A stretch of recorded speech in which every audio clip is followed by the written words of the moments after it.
Hello children, we are going to cover today topic number 3 and we'll be talking about what we call Ohm's law. So the objective of today's topic are to derive relation between potential difference across a conductor and the current flowing through it. Then you should be able to calculate resistance of a conductor based on potential difference and current. To compute resistance of a conductor based on graph of voltage and current, that is, we will be solving numerical problems on Ohm's law. So we have already understood what is the current and what is the potential difference across a conductor. So the question is there any relation between the potential difference and current? What is that relation? So let us explore this through an activity. Let us establish the relation between potential difference and the conductor, potential difference and current through a conductor by doing an activity. So what I will be doing exactly is, I will be setting up the circuit as shown on the screen. If you see on the top, I will be using a battery eliminator. So the battery eliminator will work like a battery, variable source of voltage. And then I'll connect a lamp, though the lamp is not required, but to identify that the current is flowing, I'll add one lamp in the circuit. And then we'll add one ammeter for measuring the current, and I'll be using a nichrome wire. So this is the nichrome wire which I am going to connect in the circuit, and will be measuring the potential difference across this nichrome wire, and will tabulate the relation between voltage and the current. So we'll do the actual measurement going to the physics lab, and we'll tabulate the results and see what relation we get between the voltage drop, potential difference and the current. So let us see the activity.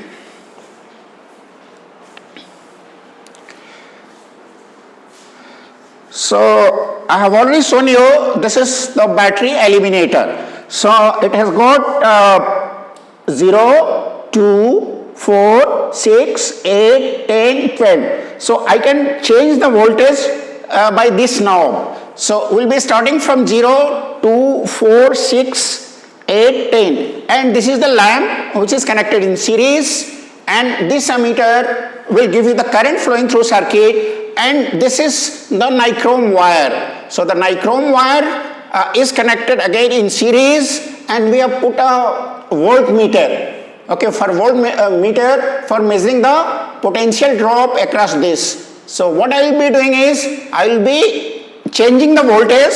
First I will start with 2 volt, 4 volt, 6 volt, 8 volt, 10 volt and 12 volt, and we will be noting down V and I. So this is the current and this is the potential drop across the nichrome wire, and we are going to put this into a form of a table.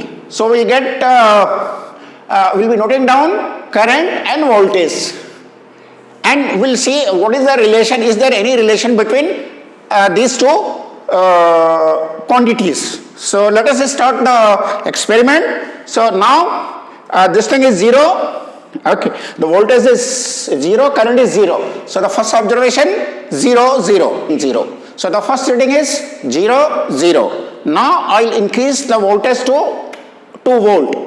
Okay, so now you see the reading of ammeter is around 0.4. It's less than 0.5, 0.4, and the voltage is 1.3, 1.2, 1.3. So now I'll change it to next, I have made it 4. So now you see the current and you see the voltage. So the next reading is 0.6 and 2.0. Next, next is, now the voltage is again increased. Now you see the voltage and the current, and tabulate this voltage and current reading in the table. The next reading is voltage is around 3 and the current is 1.0. So other readings also we take. See, next reading is 3.2 in the voltmeter, and this is showing around 1.25. And this is the last reading. So this is 3.7, and this is 1.3 or 1.25. So now let us see what is the relation between V and I. So this is the reading 0, 0, 0.4, 0.6, 1.0, 1.25. As you see, as the current is increasing, the potential drop also is increasing. So let us calculate the ratio of voltage and current, and then we'll plot a graph and see what relation we are getting. So let us analyze the results. So these are the steps which I have already explained you what procedure is to be followed, and let us see the results. So these are the results. If you see the column, first reading is 0, 0, and then the current and the voltage.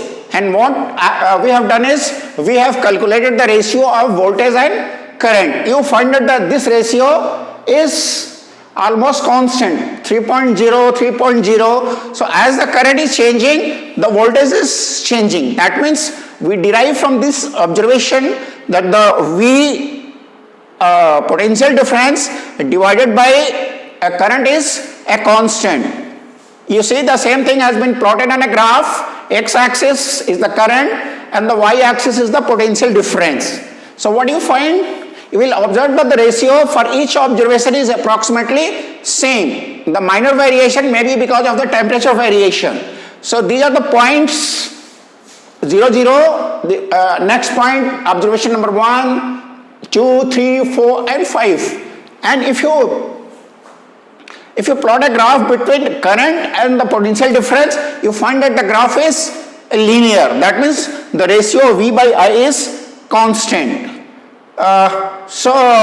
That gives a relation between the potential difference across a conductor and current through it. So this is the basis of Ohm's law. So Ohm's law you can define as shown on the screen is a quote. So in your exam, if it is asked what is Ohm's law, you have to write exactly like this. The potential difference V across the ends of a given metallic wire is in an electric circuit is directly proportional to the current flowing through it, provided its temperature remains constant, because as the temperature increases, there is a increase in the resistance of a conductor.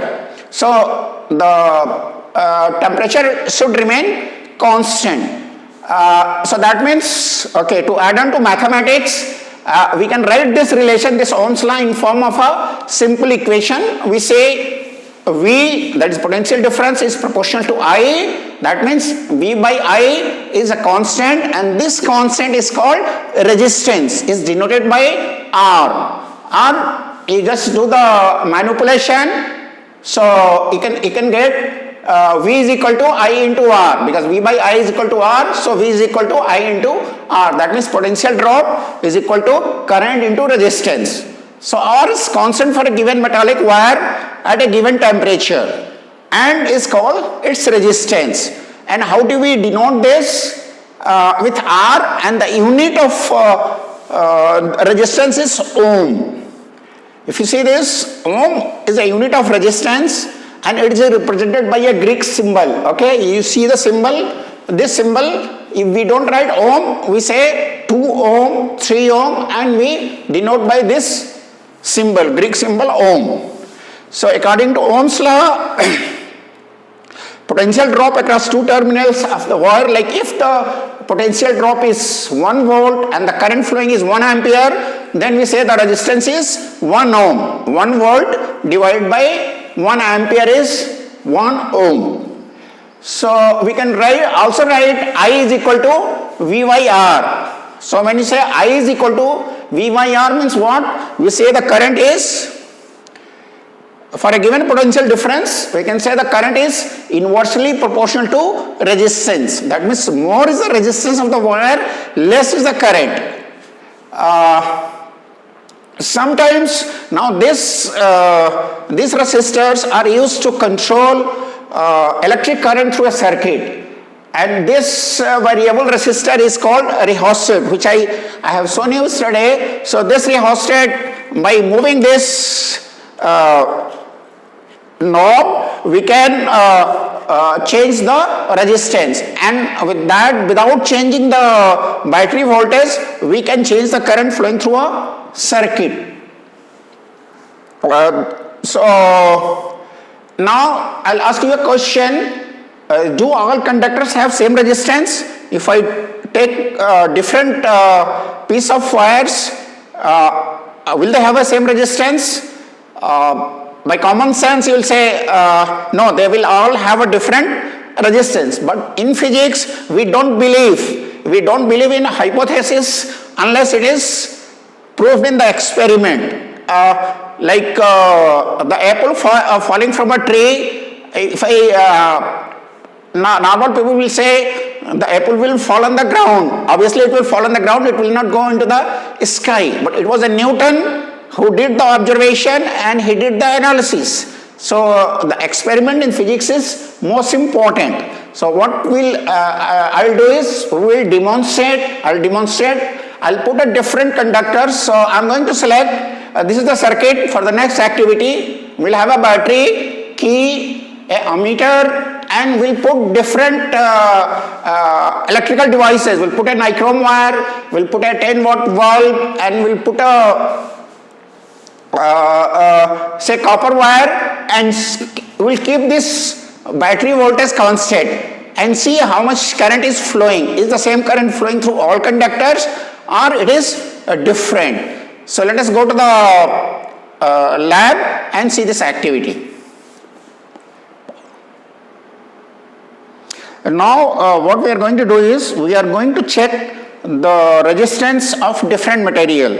So first we will check. I have got a copper wire. This is a copper wire, and we will give the voltage, same voltage from the battery eliminator, and we will check the current. For the same voltage, how much current is flowing? If I put a copper wire, and then I will be doing the same thing with a nichrome wire. What you see is the nichrome wire, nichrome. So now I am going to give you, we are going to start with 2 volts. So the 2 volt will remain constant. So here we go. Now you see how much current is flowing. The current flowing is 2 ampere. Now let us see what happens when I put nichrome wire into the circuit. Is the current increasing or decreasing? So now I have connected a nichrome wire which is of the similar size as the copper wire. So the length of the copper wire and the nichrome wire is similar. Now we give the same voltage, 2 volt, and you see how much is the current. You see the current is showing around less than 0.7. It's around 0.7 ampere. So when the same voltage is given to a nichrome wire, the current is 0.7 ampere, and when it is given to the copper wire, it is giving 2 ampere. So let us see why it happens.